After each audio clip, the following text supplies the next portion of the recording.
This is a presentation for my final major project. I've done my mood board on the presentation because I didn't know until Holly had told me to do it somewhere else. But the images on here I thought represent different kinds of reflections. Like you've got spiritual, religious, you've got emotional, like some people see one thing, you feel another. You've got like how people think, like your thought of reflection, like when you meditate, things like this. So that's what these are all for.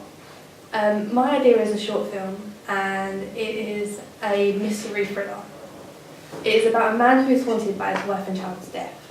The only thing he does is like detach himself from reality, and he sits at his dining room table in only his pyjamas. That's all he ever wears, and a pair of tight slippers. He rubs a metal spoon between his finger because it's like, you'll find out later on how it's symbolic to him. That represents him. He shows no emotion and he's withdrawn from society himself. He's only ever stayed in the dining room. It will be shown in second and third person to show that you viewing someone's life, like you're watching them from afar sort of thing. It will also help to express how alone the man is and how he is no longer a normal person where he is grief-stricken and he has retreated to the back of his mind. The research for that I searched for this is all about the emotional stages of grief. And there are 7 emotional stages. There are shock, disbelief, denial, bargaining, guilt, anger, depression, acceptance and hope. Prolonged grief is when someone's grieving stage goes past what is usually accepted and they then blame themselves more than other people, and it can result in bereaved experience and ongoing longing for deceased loved ones. There are potential negative effects of the grief reaction, and that can be significant and often aggravated by grief triggers, events that remind the bereaved individual of their loved one or the circumstances surrounding the loss. And for my film, Where He's in the Dining Room, that's where most of the time they spent together, because obviously he used to work a lot. So that's like, just give you like loads of images of the family together. Yeah, but I got this off of medicinenet.com. Basically, they explain all the stages of grief. Another kind of research I did, I forgot to put it on the presentation, was I did look up short films on YouTube about grief and loss and thrillers and mysteries, and a lot of them did show like they do kind of have a cliffhanger, and there is a lot of death around it. The locations that I plan to use for my short film are my nan and granddad's house. This is an ideal location for me. It sits for Nan's dining room set up perfectly with a dining room table facing a large window, and I believe that would help him because he stares off into the distance where he's retrieved. Another reason it's a perfect location is due to being a 5-minute walk from the Hilly Fields Park and running field. This is ideal for me because it's everything I need for my short film, because later on in the film he needs to be in the field, but there are strengths and weaknesses to this. So obviously it's got everything I need, however, so I'll be able to like, go to it and it's easy to access, but I'll be filming over night time, so that also is a worry for me because obviously I need to make sure that nothing's going to get stolen. If there's people walking past, things like that, the equipment's going to be knocked over, am I going to see properly in the dark? So I'm going to have to, I'm planning on asking some of my friends from college here or some of my family members to help me whilst I'm filming. For my cast and equipment, my actual cast is only one character, and it's a single male aged around 20, well, that's his acting age. Whereas a short film around 3 minutes long, my storyline doesn't need any other characters, as I believe it's more effective with one main character. The equipment I'll need is just a level 3 Tier 2 tripod, a camera, and an editor knife. And I know it seems like that's very little for what I need to do, however, I think I will be able to pull it off very well because I don't think I need that many supplies. The styles and techniques. I'll be using a range of different shots. The reason I want to use specific shots is because it helps create an atmosphere, and when used correctly, I plan on helping to like, set the mood, like shocks, jumps, things like that maybe.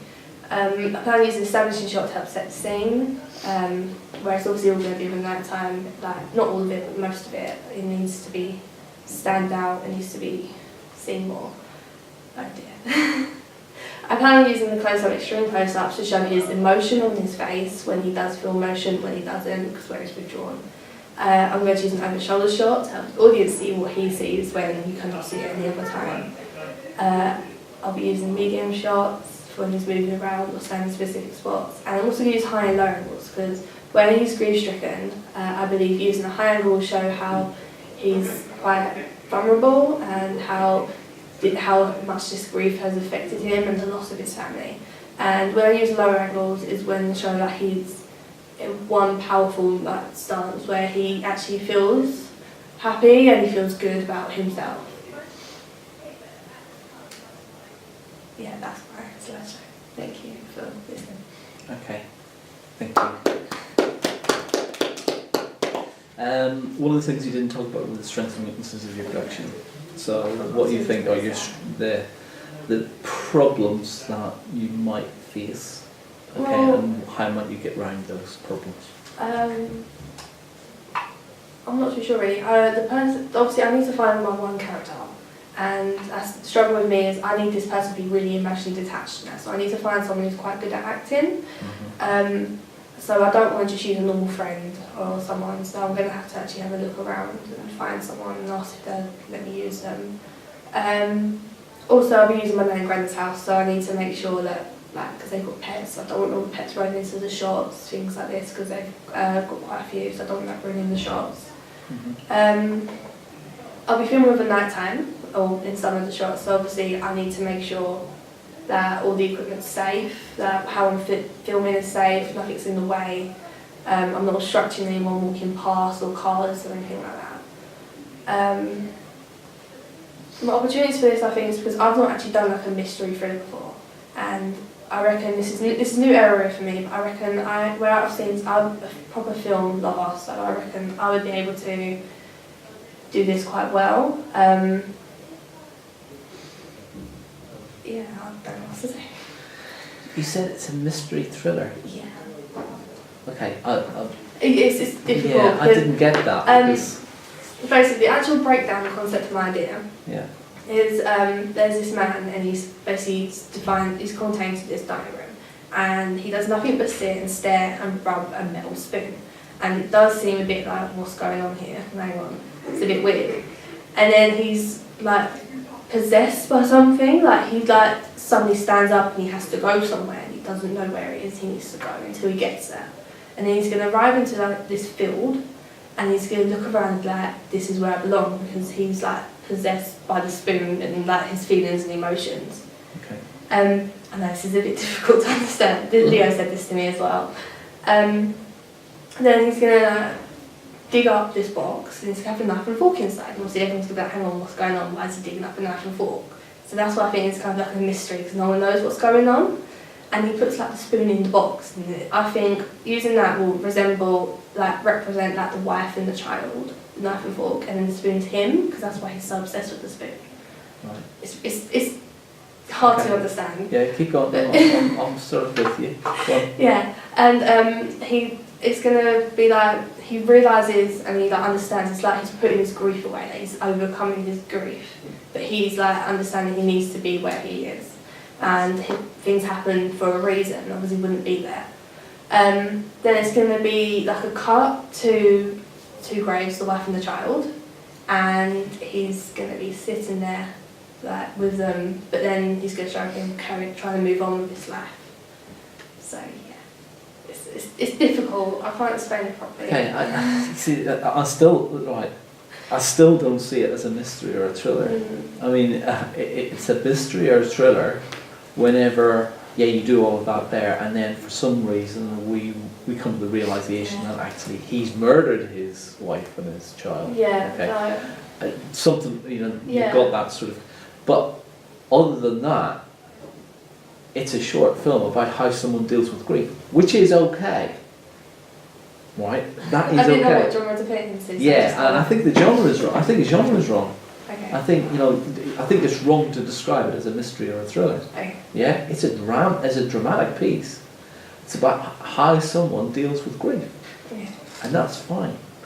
But don't call it a mystery thriller, Right, because then I'll expect more. Yeah. Okay. So we've come to that. So that's something we'll deal with. So there's a few other things. I like the idea of the research. Okay, you look at the 7 stages of grief. Okay, and how he's going through that. How do we know that he's lost his wife and his child? Basically, I was going to do the scene filmed with like family photos. Like, there's going to be Right. a woman and a child and Okay. him and things like that, like baby photos. And there's going to be like on the table. It's going to be surrounded with him as well. Right. So to kind of help.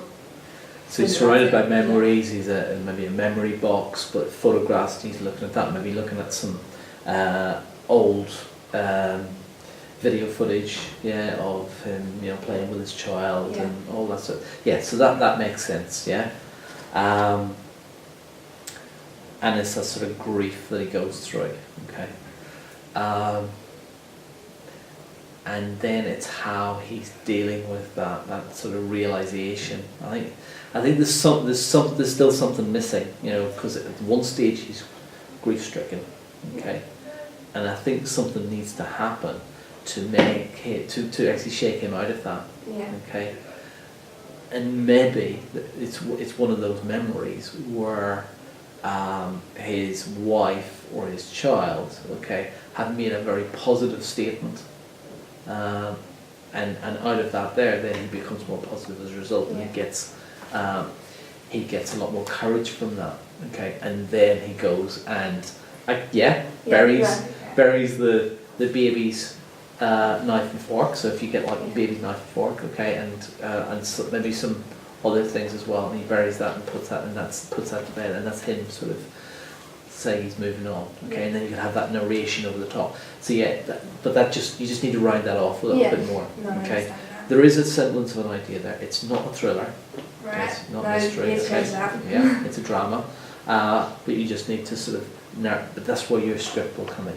Yeah. You develop your script and work out your storyboard, and that's what you should be doing over Easter, and that'll be fine. We'll get there then with that. The other concerns that I've got is this is the critical thing is your actor. You Yeah. haven't got an actor yet. Well, I have an idea of something, but I need to double check if they're busy. Yeah. Yeah, it's my friend that they do acting over in GLS in the acting course. How old are they? They're 22. 22. Okay. Yeah, It just depends on how busy they are. Yeah. Okay. So that's something that you need to have in place quite quickly. Okay. And obviously you should be thinking about backups, alternatives, Yeah. because if this person is too busy and can't make it, you then can't make this film because you haven't got an actor, so therefore you've got. No, I am looking at other people as backup. Yeah. Just in case. Okay, so that thing that worries me. Your locations. Yeah, it's just my nan's house in Hillyfields. That's it. Right, so the fields, where are these fields? Basically, you've got, you have the strand at the bottom, Yeah. and then you go up, and then you've got to go round and up. And it's like a park, Okay. but they've got the park from the bottom and then the field at the top, and there's Okay. just a field. So what I'm getting at, will we need permission? I don't know, I don't think so. It's like I don't know, who'd have to ask? Well, it depends on who owns it. If it's a It's just a farmer, council thing. if it's a that's farmer, it. Like, if it's a government. council, then I would go through the Kent Film Office. Okay. Yeah, and again, try and get that done before Easter, so that you've got a couple of weeks before you come back. Yeah. So locations, actor and locations, and the other thing is and you raised it yourself as well. It's filming at night. Yeah. One, you need to make sure that it's safe. Okay. And two, you need to make sure that you can film at night, that you've got the skill. So I mean, filming at night is not just about going out with a camera and just filming as normal. It's a completely different ball game, because you need to make sure that there is enough light. So you need to. That's why for my equipment I was going to hire a LED go light. Right. Because I was going to make it more blue and make it help represent the moonlight to help. And I would like you to do research into filming at night. What are the different techniques? What are the skills that you need to do? What is a checklist? Okay, Yeah. and you need to do practice shoots as well. Okay, you do not want to be the first time that you're filming with this actor who's very busy. Yeah. Okay, because if he's very busy, he's not going to be able to do it twice just because you didn't get anything the first time apart from darkness. So therefore, you need to make sure that one, you can do it. Two, you've practiced it. You know how to do it. You've got your art sorted out, so that whenever you get your actor out, that it's seamless. It works. Okay. Right. So there's a few things you need to round up in terms of the genre. It's not a mystery Yeah, thriller. I'll change that. Your actors, your locations, your risk assessments. Yeah. Okay. Apart from that, yes, this is, Yeah. it's a good idea, but it needs some work. Right. Okay. Thank you.